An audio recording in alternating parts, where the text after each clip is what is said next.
બનવા જઈ રહ્યા છે. દાતા સ્ટેટ અંબાજીના પ્રથમ પૂજારી કહી શકાય, એની સેવાદાર કહી શકાય, બધી જ માતાજીની ભક્તિનો રાઈટ જેને કહેવાય એને પરિચયનું ડિટેલ આપને આપીશું. વેલ ક્વોલિફાઈડ શ્રી હાઇનેસ દાતા રિદ્રાસિંહજી. યુસુફભાઈ પરમાર અમારા જે ડેમોક્રેટિક પાર્ટીમાં ગાંધીનગર કોર્પોરેશનના ડેપ્યુટી મેયર હતા. અમારા અનિલભાઈ પટેલ એ યાત્રાધામ બોર્ડના સચિવ હતા ગુજરાત સરકારના. કાનજીભાઈ પટેલ જે વલસાડ ચીખલીમાં MP, MLA, મિનિસ્ટર બધું રહી ચૂકેલા છે. મગનભાઈ જે અમારા નવસારી જિલ્લાના જે તે વખત માતા સમિતિના ચેરમેન હતા. વાસુદેવભાઈ પટેલ બધા ઓળખતા હશો, જે કેશુભાઈ પટેલ સાથે બી સંકળાયેલા અને લગભગ જાહેર જીવનમાં કંઈક સારું થવું જોઈએ એના માટે કાર્યરત છે. અમારા કેતનભાઈ પટેલ પાસના આગેવાન કાર્યકર્તા હતા. જેલમાં જ સરકારી પ્રસાદી બી લઈ આવ્યા છે, અત્યારે અદાલત રહેશે. હિઝ હાઇનેસ માણસા યુવરાજસિંહજી, એમના બાપુજી મહેસાણા જિલ્લો ભેગો હતો ત્યારે વનરાજસિંહજી ઓફ માણસા. ઠાકોર સાહેબ પોતે જિલ્લા જનસંઘના પ્રમુખ હતા. યુવરાજ સાહેબ વેરી એજ્યુકેટેડ અને એનર્જેટિક, બહુ સારું કામ કરવાની પોતાની ધગશ છે, એ પોતે પધાર્યા છે. અર્જુનભાઈ બસ બાકી ડોક્ટર સાહેબ પોતાની વાત કરે પછી આપને જે પૂછવું એ પૂછજો અને જે વિધિ કરવાની હોય આપો. સમજ નથી પડતી કે તમે પોલિટિકલી આમાં મેચ્યોરિટીનું મને અભાવ દેખાય ઘણી વખત. ડાયલોગ કરવાનું મન ન થાય. બાબુ આમાં એવું છે, એક મિનિટ, બાબુ આમાં એવું છે કે તમે ભાજપના નેતાને આ સર્કિટ હાઉસમાં મળ્યા પછી આ પાર્ટીનો ઉદય થયો. એટલે લોકોને સ્વાભાવિક લાગે કે 2020 માં બનાવેલી છે પાર્ટી. હું અમિતને 2020 માં મળ્યો. આ પાર્ટી જ્યારે મેદાનમાં આવી એ પછી આવી એટલે સ્વાભાવિક રીતે કોઈ શંકા જાય તમારી આ બીજા પક્ષને તમે ખોટા ભ્રમમાં છો. પાર્ટી કોરોનામાં બધે અમે ગયા છે. પંચામૃત નામનું લોકોને એજન્ડા બનાવીને આપેલો. કોઈ ના આવ્યું કોરોનામાં ત્યારે અમે ગયા હતા. ટેસ્ટના કીટ બધાને આપેલા. એટલે એક કલ્પના છે બધી આપણી. અને હા, ભારતીય જનતા પાર્ટી હિન્દુત્વની વિચારધારા લઈને આગળ ચાલી છે. કોંગ્રેસ કોમન મિનિમમ એજન્ડા લઈને આગળ ચાલી છે. પ્રજાશક્તિ ડેમોક્રેટિક પાર્ટીનો એજન્ડા કયા સૂત્રના આધારે એ સમજણ નથી પડતી. પોલિટિકલ પાર્ટી કોઈ ધર્મની ન હોય, નામ બધા કે શિવસેના હતી એમાં બી મુસ્લિમો હતા જે ઓફિશિયલી ધર્મની વાત કરતા. ધર્મ ના ઠેકાણે હોય. આજે પણ તમારું નામ ભાજપ કાર્યાલય ખાનપુરમાં તમારા નામથી છે હોય એમાં શું વાત? આખું ભાજપ મારા નામે લો.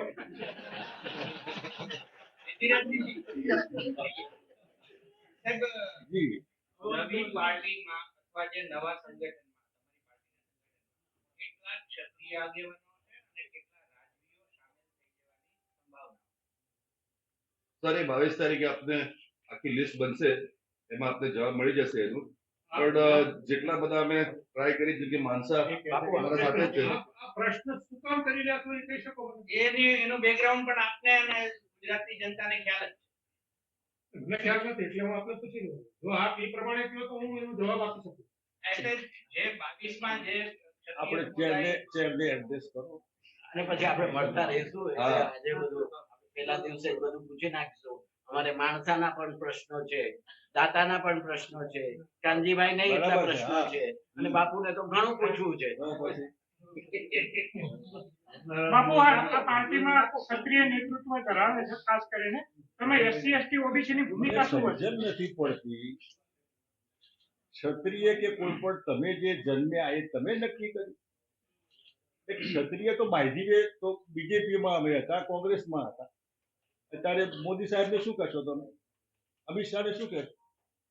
આ બધું કાર્યકર્તાને કોઈ એવું ના હોય કે આ એક્સ બાયધી સમાજનું દરેકને DNA એના આધારે ઉભા રહેવાની જગ્યા મળે. પણ એના આધારે એ પાર્ટીમાં કન્વર્ટ થાય, ડાયવર્ટ થાય એવું જરૂરી નથી. રાજકીય સમીકરણો તો સાહેબ જાતિના આધારે નક્કી થાય છે. નેતૃત્વની અંદર બાપુ ક્ષત્રિય સમાજ છે, એસસી એસટી ઓબીસી અત્યારે આ ક્ષત્રિય સમાજ રૂપાલા સામે કોણ હતા? કેમ ના આમાં એ બધું કાલથી કાઢી નાખવાનું આના માટે બહુ વર્ષોની તમારે એમાં તપસ્યા કરવી પડે, જાતે એક્સપિરિયન્સ લેવું પડે. અનુભવ એવું છે કે જેમાં જાતે તમારે લેવું એ આપણે લીધેલા છે, કોઈ બાકી નથી. આપણે કોમ એવું ના હોય. હવે એ કાનજીભાઈ શું કહેશો તમે? એ કયા ક્ષત્રિય? એ તો રૂટીન છે બધું. આ યુસુફભાઈ પરમાર એ પરમાર છે પણ મુસલમાન છે. હા, બીજા કોઈ બાપુ તમે સંઘમાંથી આવો છો, સંઘના સ્વયંસેવકોને સ્થાનિક પક્ષ સફળ નથી થયો. તમારી કઈ ગાઈડલાઈન છે નવી આવી વિચાર- કલ્પના છે. ચિમન પટેલનું જનતા દળ હતું એ સક્સેસ હતું, સ્વતંત્ર પાર્ટી એ સક્સેસ થઈ હતી. દરેકમાં કઈ હોય તો સક્સેસ, શોર્ટકટ હોય તો સક્સેસ નથી. अभी फिलहाल आपके साथ कितने लोग जुड़े और कौन सा उद्योगपतियों का अरे अभी तो कोई उद्योगपति नहीं है, सब उद्योगपति है। ये तो इंट्रोडक्शन दिया। अभी एक टीम है। अभी ऑफिशियली पार्टी अपने पदाधिकारी बनाएंगे, नुमाइंदे जिला, taluka, vice president, parliamentary board, बस कुछ अच्छा, आपका कांजीभाई- राजस्थान के लिए भी भाजपा અચ્છા, सक्रिय આપણે रही है। કાનજીભાઈ આટલા અનુભવી, કાનજીભાઈ આટલા અનુભવીનો એમનો રોલ શું હશે? આપણે કાનજીભાઈને कांजीभाई આ કાનજીભાઈ વડાપ્રધાન તરીકે બાપુ વારે ઘડી એક જો સવાલ થાય છે દરેકે દરેક પાર્ટીને જ્યારે પણ કોઈ જિલ્લો પર ગુજરાતમાં આવે ત્યારે તમે પોતે રાજપાની જે પાર્ટીમાં જવાને કીધું કે આ ચિમનભાઈ પટેલની જનતા દળ પાર્ટી હતી એવા પણ આગળ પડ્યું. છેવટે માત્ર બે જ પાર્ટી રહે છે. ફરી એકવાર એવો જબરદસ્ત ડેમોક્રેટિક પાર્ટી આવે છે એટલે ત્રિપાલ થયું ગુજરાતમાં તો ક્યારેય જોવા મળ્યું નથી. માટે જ સવાલ થાય છે કે મતોનું વિભાજન થઈ રહ્યા છે, કોઈ પણ એક પાર્ટી તમે માનો છો કે ત્રીજી પાર્ટી ગુજરાતમાં એક કલ્પના છે બધી. આ કલ્પનાની મા ગુજરાત જનતા પરિષદનું નામ સાંભળેલું?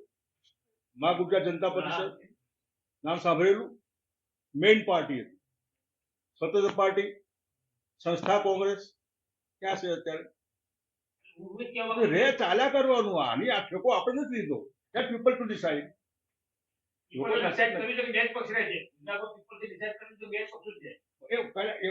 એ આપણું માનવું છે. તમને દિલ્હીમાં કેજરીવાલ ક્યાં હતો?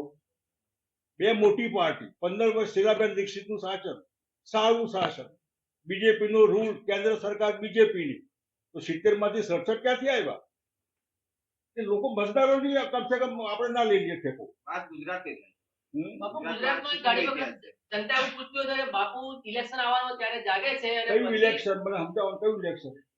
તો તમે એનસીપી માં હતા કયું? ત્યારે 27 માં ઇલેક્શન છે. અત્યારે કયું ઇલેક્શન? અત્યારે હજી આવવાનું છે, 2 વર્ષ પછી આવવાનું છે. ત્યાં આવે ને ત્યાં સુધી તૈયારી નહીં કરવાની, લડવાનું. તૈયારી માટે પાલિકા પંચાયતની પણ ચૂંટણી આવી રહી છે. હા, એમાં લડવાનું. એને લઈને શું કહેવું છે? લડવાના છે એમ. એટલે તાલુકા જિલ્લા પંચાયતો બીજેપી ધારે ત્યારે આમથી આમ લોકો લઈ જતી હોય. સરકારો બી તોડી નાખી. એની તમને કોઈ દિવસ કેમ તકલીફ નથી પડતી? તમને બીજેપીની પીડા કેમ ક્યાં નથી થતી? અને એના મત તોડ્યા ને 22 માં શું કર્યું મને બતાવો તો. રાજેન્દ્રભાઈ, આ પાર્ટીની લાઈફ કેટલી રહેશે?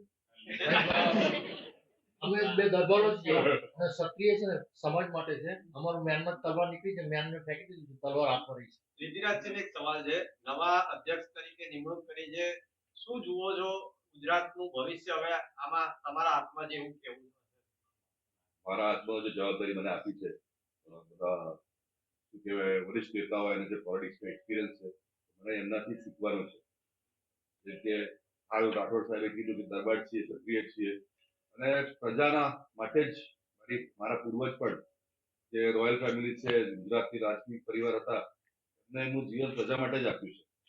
આજની તારીખમાં જેમ કે આદિવાસી, પણ હું આદિવાસી મારા ઘરાસ્ય ભાઈઓની વાત કરું છું. આજે અમે મારા ઘરાસ્ય ભાઈઓ સાથે જોડાયેલા છીએ. સૌથી બેકવર્ડ એરિયા આપ ગણતા હો ગુજરાત, તો તે બનાસકાંઠા ગણાય છે. હાલ એમાં જે જેટલું ડેવલપમેન્ટ હોવું જોઈએ એ નથી. ત્યાંથી જ શરૂઆત કરવાની છે. એજ્યુકેશન ફિલ્ડમાં મારો પરિવાર શરૂઆતથી જોડાયેલો છે. તો જે આદિવાસીઓને અમે 100 વર્ષ અમારે સ્કૂલને કમ્પ્લીટ કર્યા, પ્રાઇમરી સ્કૂલે. તો એક ઇતિહાસ છે કે આટલું નાનું સ્ટેટ હોઈને પણ 100 વર્ષ પૂરા કર્યા છે. આદિવાસીઓને અમે ફ્રી એજ્યુકેશન બધું આપીએ છીએ. પણ હું હજી સુધી જેટલું રીચ આઉટ કરવું જોઈએ એટલું રીચ આઉટ નથી કરી શક્યો. આ મને જવાબદારી આપી છે. 22 તારીખે આપણે હજી એના એજન્ડા અને મુદ્દો બધું મળી જશે. પણ હાલ પૂરતી તો જે અમારે જે કેટલા મેમ્બર લેવાના છે, કયા કયા પદ આપવાના છે, એ બધું આપણે 20 સેકન્ડમાં ખુલી જશે. આજના પૂરતા તો મને જે હાલ મારી પોસ્ટ મને ખબર અને મેં લીધી છે. બાપુ સાથે કન્ટિન્યુઅસ ડિસ્કશન થશે. બાપુ જેને ચાલશે એને આગળ પોસ્ટ મળશે. અંતિભાઈ છે એમની એડવાઇસ લઈશું, રાઠોડ સાહેબ છે એની એડવાઇસ લઈશું. હું એક યુવા તરીકે આ પાર્ટીનું સંચાલક કરવા માંગુ છું. બાપુ બેક ડ્રાઇવિંગ કરશે તમારું? બાપુ બેક ડ્રાઇવિંગ કરશે તમારું? બેક ડ્રાઇવિંગ નથી કરવાની વાત હતી, પણ સલાહ લેવામાં ખોટી વાત છે કોઈ? આપણે કોચ ક્રિકેટ ટીમ રમે છે, કેપ્ટન રોહિત શર્મા હોય છે, પણ કોચ તો ગંભીર છે ને. એટલે બાપુ મહારાષ્ટ્રની જેમ બાલાસાહેબ ઠાકરેની જેમ રોલ ભજવશે ગુજરાતની અંદર નવા બાપુ? એ આ બાપુને પૂછો આપ. કેમ કે ખાલી બાપુ નથી, એમાં રાઠોડ સાહેબ છે ને આ એક સવાલ થાય કે ભાઈ બાલાસાહેબ જે રીતે હતા પાર્ટી